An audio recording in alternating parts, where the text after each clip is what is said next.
आदाब नाजरीन, मिली डिश में आपका इस्तकबाल है। मैं आपका मेज़बान सैयद मोइन। हम क्लासरूम में गए थे, कोर्ट रूम तक क्यों पहुंच गए? हिजाब एक्टिविस्ट आलिया असदी। 2022 में कर्नाटका से शुरू हुई हिजाब कंट्रोवर्सी धीरे धीरे पूरे मुल्क का एक बड़ा सियासी और समाजी मुद्दा बन गई।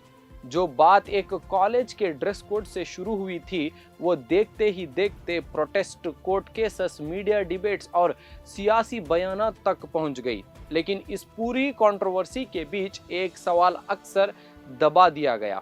उन लड़कियों का क्या हुआ जो सिर्फ तालीम हासिल करना चाहती थी? हिजाब एक्टिविस्ट और पिटिशनर आलिया असदी ने कर्नाटका के नए फैसले के बाद अपना दर्द बयान करते हुए कहा कि हिजाब रिस्ट्रिक्शंस हटाना एक अहम कदम जरूर है, लेकिन जो तकलीफ स्टूडेंट्स ने सालों तक झेली उसे इतनी आसानी से भुलाया नहीं जा सकता। आलिया के मुताबिक कई मुस्लिम स्टूडेंट्स ने क्लासरूम छोड़ दिए, कई एग्जाम्स मिस हुए और कई स्टूडेंट्स एंजाइटी, स्ट्रेस और आइसोलेशन का शिकार हो गए। उन्होंने कहा कि कई लड़कियां सिर्फ हिजाब के साथ पढ़ना चाहती थी, मगर उन्हें ऐसा महसूस करवाया गया कि जैसे वो एजुकेशनल स्पेसेस का हिस्सा ही नहीं है।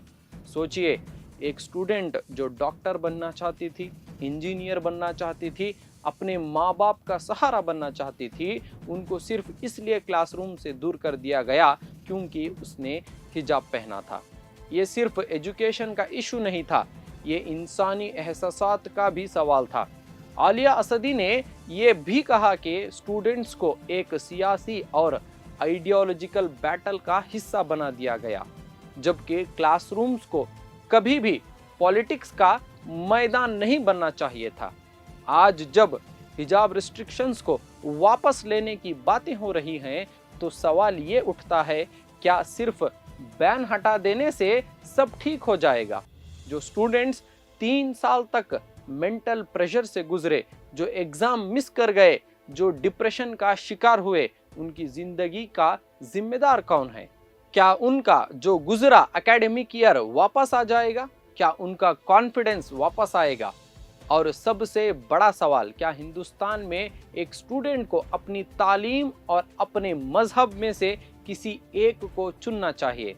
आखिर एक हिजाबी स्टूडेंट क्लासरूम में इतनी अनकंफर्टेबल क्यों महसूस करे?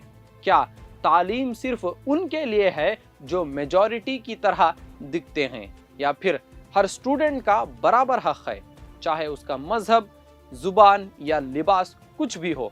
आलिया असदी ने आखिर में हिजाबी लड़कियों को हिम्मत देते हुए कहा कि वो अपनी पहचान पर शर्मिंदा ना हो और कभी ये ना सोचें कि उनके सपने और हिजाब के एक साथ नहीं चल सकते। ये कंट्रोवर्सी सिर्फ हिजाब की नहीं थी, ये डिग्निटी की थी, आइडेंटिटी की थी और उससे भरोसे की थी जो स्टूडेंट्स एजुकेशन सिस्टम पर रखते हैं। सवाल अभी भी जिंदा है और जवाब देना सोसाइटी की जिम्मेदारी है। जुड़े रहिए मिली डिश के साथ, बोल हमारे, आवाज आपकी।